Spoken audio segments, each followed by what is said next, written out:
going on? Welcome in the Matt Bernier Show, DRF TV, live.drf.com, livestream.com, the Daily Racing Forms Twitter handle, at DRF Inside Post, as well as the Daily Racing Forms Facebook page. My name is Matt Bernier. You can follow me on Twitter, at Bernier_Matt. This is the preview edition, and admittedly, it will be an abbreviated one of the Matt Bernier Show. There's 15 million things going on in only a certain amount of time.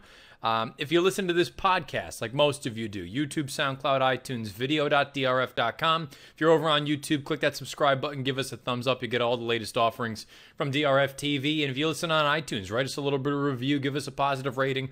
Always, always greatly appreciated. I say it's going to be an abbreviated edition because just, again, from a timing standpoint, but really this weekend, it's closing weekend at Saratoga, it's closing weekend at Del Mar. There are a million great races going on, but I kind of feel like we are at that point in time where, you know who really kind of takes center stage? Maybe with the exception of the Classic and the Distaff division, it's the 2-year-olds. And on Saturday at Saratoga and at Del Mar, we have two Grade 1 events, both of them at 7/8 of a mile, and both of them for the 2-year-old girls. So we're going to go over those two races. I think one of them, the field is this big, but every one of those horses in there has some legitimate ability. And then as far as the Saratoga race is concerned, you have many more horses, but I still think there's probably 3 or 4 that are a little bit head and shoulders above everyone else. Let's start off with the Spa. Race number 10, Grade 1 Spinaway, 7/8 of a mile, $350,000 is the purse. Again, we know what the story is here. There's one name I think that's going to take the lion's share of the attention, of the betting money, of the wagering public's, sort of mind space and bandwidth.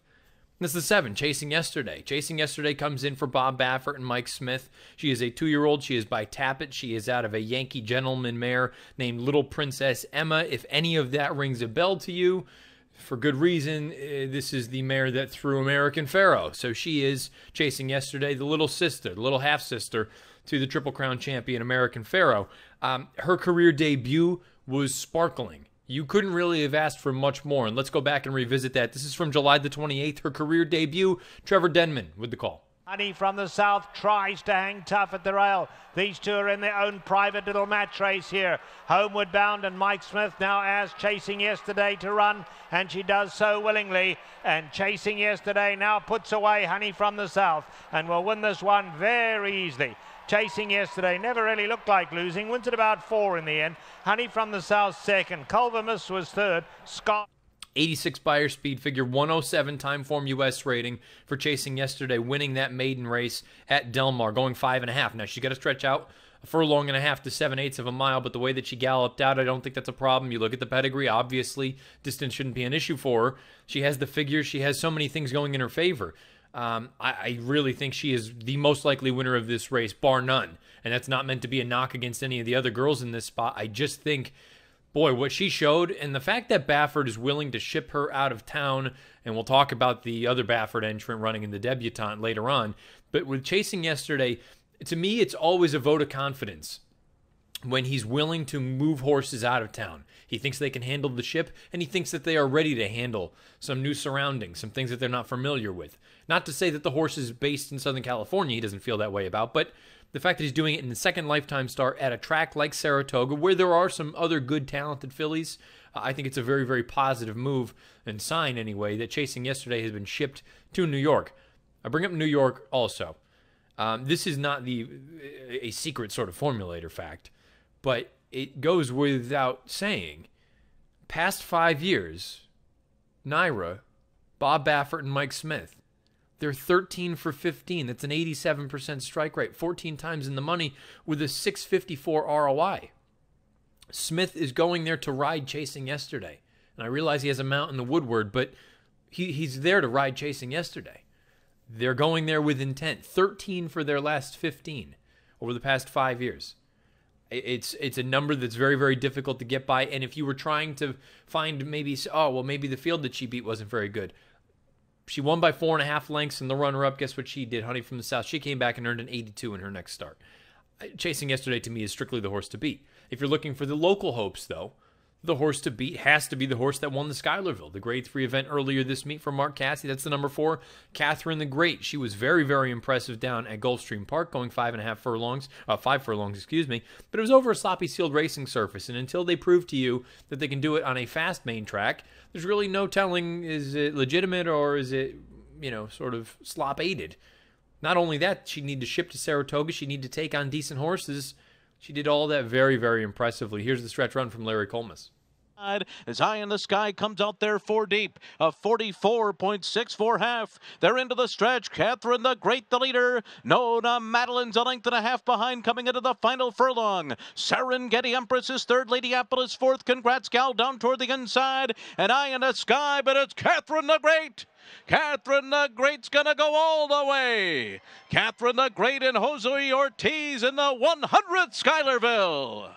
84 Bayard. That puts her very close to Chasing Yesterday. The reason I'm going to give Chasing Yesterday sort of the nod over a horse like Catherine the Great, simply because Catherine the Great has gone out 3 times now. And Chasing Yesterday has only started once. Now, they can easily, look, Catherine the Great could jump up 15 points on Saturday afternoon. But I think there is a more likely scenario where Chasing Yesterday is the one. If someone takes a tremendous step forward here, I think it's probably Chasing Yesterday. Catherine the Great, Catherine the Great, I wouldn't be surprised at all if we saw her get into that sort of 90 threshold right in that ballpark. I could very easily see Chasing Yesterday improving 10 to 15 points. That's scary if that happens. If she jumps up 10 points, she's in the 96 ballpark from a time form from a buyer standpoint. If she moves up 15 points, she's over 100. I think just the sky's the limit for Chasing Yesterday. It sounds like I'm picking her. I'm not. Simply because I don't think there's going to be any value really to be had in Chasing Yesterday. And then even with Catherine the Great, she might be a slightly more appetizing price. But at the end of the day, she's still going to be in that sort of 2-to-1, 5-to-2 range. There is another horse, though, that I think has a puncher's chance, and she needs to improve from a speed figure standpoint. And unfortunately, we can't show any sort of a tape because of circumstances. But the horse that I'm picking and the horse that I'm very, very interested to see what we get from her is the number 11, Restless Rider. Restless Rider goes out for Kenny McPeek. We haven't seen her since the end of June, where she ran in the Debutante down at Churchill Downs. I know that race has come back dreadful. Really, no one has done any real running. And it looks just at face value, she won by 11 and change, and it's because she didn't beat anything. That's not why I'm very intrigued by her. The career debut, she threw a little bit of a fit behind the gate, and she still went out there and won. That's not a common thing for especially an early 2-year-old. That was her career debut on June the 8th. She comes back at the end of the month. Going into the far turn, and if you can find replays, I would encourage you to do so. Going into the far turn, there's a horse that is on the lead, or basically right up there pushing the lead. And unfortunately, she takes a bad step, and I don't know what the ultimate outcome was with her, but she takes a bad step, and it doesn't look good. And Restless Rider is directly in behind her and has to absolutely slam on the brakes. Brian Hernandez goes full Nelson, trying to hold her back because obviously you don't want anything to happen. For any other horse, I shouldn't say for any, for most horses, that is, you know what, we're going to just draw a line through this race. We're going to take you up, take care of you. We'll live to fight another day. Instead, Restless Rider gets out into the clear, and she quickly finds her sort of rhythm right after that, which again, considering it was her second lifetime start, first time against winners, that alone made me impressed. And then she just rolls off the far turn and she goes on and puts on an absolute show, finishes full of run in hand. I thought it was an awesome, awesome effort visually. From a speed figure standpoint, yes, she's a little bit light as opposed to the big 2 in here. She has a 75 buyer and a 96 time form US rating. But if you believe that she's going to improve, considering she's been gone for, 2 months, roughly, by the time it's all said and done. She's got a big giant workout 2 works back, in 59 and 1. Kenny McPeek said, admittedly, probably a little bit too fast, so they came back with a maintenance work most recently. He's also brought up the Alcibiades at Keeneland, and that's a 2-turn race, obviously, and McPeek has had tremendous success down there in Kentucky. So would it stun me at all if she ran well, but maybe she was a little bit short? No, not entirely, although I don't know that I can say that she should be short with that 59 and 1 bullet work 2 works back, but I think this is a very, very talented horse, and I think maybe she's if there is an alternative to the top 2, perhaps it's her. I think Chasing Yesterday is way the horse to beat. I respect Catherine the Great. I haven't even mentioned any of Pletcher's horses, but I think if you're looking for an alternative, maybe it's Restless Rider, the 11 horse. I'll give her a look with Ken McPeak as the trainer and Brian Hernandez Jr. as the rider, but fully admitting, I think chasing yesterday, the sky's the limit for her. She looks like she could be something serious, and she has the pedigree to back that up. And Catherine the Great, she has done nothing wrong in 3 lifetime starts. Wouldn't be surprised at all if she were to take a step forward. I used the 6-horse, Sipican Harbor, as my 4th pick in there. So 11, 7, 4, and 6 for me in the Grade 1 spin away. This race had a much larger field. We're going to go out to Del Mar. It's a much smaller field, but holy smokes, this is a Breeders' Cup quality field for the Grade 1 Del Mar Debutante. Out on the West Coast, the Grade 1 Del Mar Debutante. You've got the Grade 1 spin away up at the spot, big full field, and you've got some nice horses in there. This field here at Del Mar, not nearly as large, but my goodness, the quality is just overflowing. And no disrespect to a horse like the number 3, Watch Me Burn. In some instances, she would be an interesting sort of pace play in here. Realistically, she's probably overmatched in this spot, but that's not because she doesn't have ability.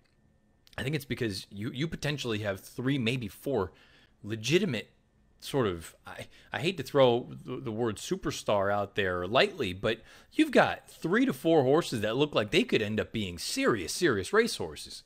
We can just take them right in order. I mean, the number 1, Bougie Girl is going to very clearly be the 4th choice in this race.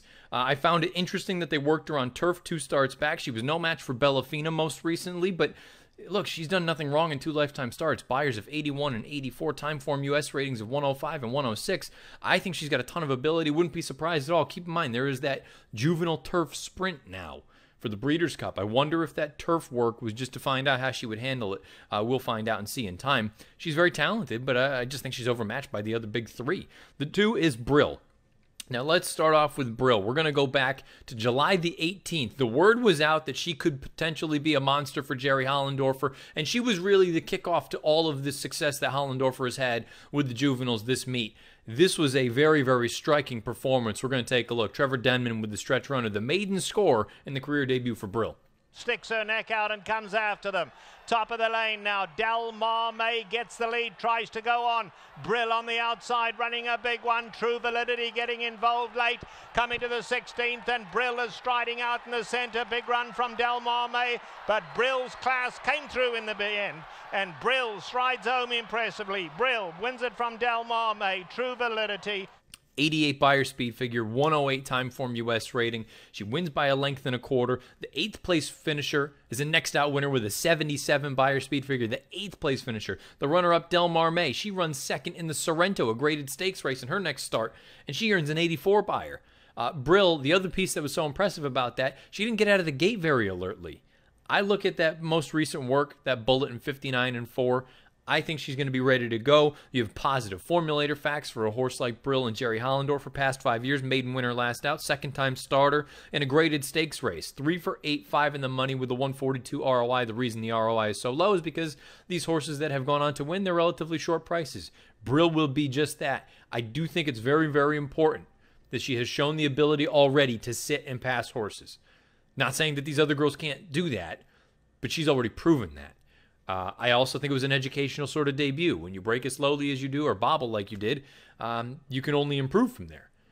I do think she was on the better part of the racing surface. Thought the outside was slightly beneficial at Del Mar on July the 18th on the main track, but I have no knocks. I think she could potentially be sort of that air, and I don't want to be, I'm not trying to put, I'm not trying to put too much sort of emphasis on certain horses, but I feel like a Brill could be the kind of horse that, it's Jerry Hollendorfer's had some good 3-year-old fillies over the past handful of years. Perhaps Brill turns into that next year when she turns 3. But right now, she looks like one of the main players in a race like this. How about the number 4, Mother Mother? Mother Mother goes out for Bob Baffert. Joe Talamo picks up the mount because Drayden Van Dyke goes aboard and stays aboard Brill. He had ridden both of these fillies in their career debut. They paid a boatload of money for Mother Mother. She goes out and she struts her stuff in her career debut. Again, Trevor Denman on the call. To take her on. These are the 2 that kick on as they turn for home. Mother's finding more though. Tapwater can get to her, and Mother's opening up now. 5, 6 lengths with a 16th of a mile to go. Could not have been easier for Mother. Very impressive win. Mother and Drayden Van Dyke win it comfortably. Tapwater was 2nd. 87 buyer speed figure, 106 time form US rating. I loved everything about it. I thought it was a very strong effort. I believe I made her a horse watch out of the gate. I have written at the very end of my trip note, visually very impressive, could be any kind. I could see her sprint, I could see her route, I could see all sorts of different things for her. If you want to try, first things first, you're realistically looking at an opportunity possibly to have the third choice in a 5-horse field with a Bob Baffert 2-year-old in the grade stakes race. Think about that. Doesn't happen very often. Now, on the flip side, if you want to throw a little bit of cold water on that, usually Mike Smith is the one that rides the big horses. Over the past 3 years, maiden winner last out, second-time starter, graded stakes races without Mike Smith riding. So any other rider other than Mike Smith. Baffert's horses are 0 for 10. 5 of them have hit the money. Have hit the board, excuse me. But without Mike Smith, 0 for 10. With Mike Smith, we know how well they have done. I don't mean that as a knock against Mother. I think she's a legitimate threat to win this race. But it's just something to kind of, a little bit of food for thought. Mother looks like she could be anything. And then the outside runner, likely to be your favorite at post time. I think it's going to be pretty darn close between her and Brill. That's the number 5 Bellafina for Simon Callahan. Most recently a winner of this Grade 2 Sorrento. First time blinkers. She was feeling good in them. Here it is, the stretch run from Trevor Denman. Kicks on for home now. On the outside, Bougie Girl is coming to chase them. Dragic is along the inside, and then Delmar May. They come for home. Ballafina still clear out here. Ballafina by 5. Big lengths with a 16th to go, and basically Ballafina just never gave them a chance. Ballafina and Flavion Pratt romp home in the Sorrento. Close for second. Looked like Delmar May. Then Bougie Girl. Dragic was 94 Beyer speed figure. 115 time form US rating. I think the other encouraging thing about an effort like that from Bellafina, saw how late she was with that lead change. I think she's still kind of green. I think she's still figuring things out. If you think there's going to be a forward move here, then yeah, she's kind of scary. She's got a beautiful pedigree.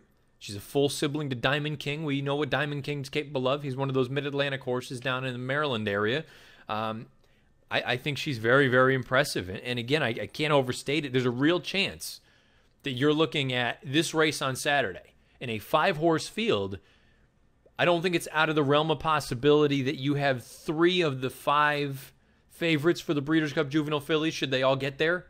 I mean, this is almost a preview of a race like that, and I understand it'll be run at 2 turns at Churchill Downs in different circumstances. But I think you could have 3 of the top 5 choices, and then throw in a horse like Chasing Yesterday, or throw in a Restless Rider, or a Catherine the Great, or one of Pletcher's horses.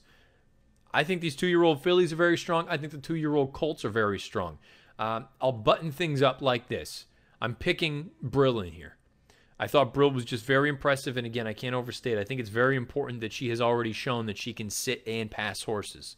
I picked her over Bellafina, over Mother. I think if you're playing a multi-race wager, race number 4, this is part of the early pick 5. I don't love the idea of taking 3 out of 5.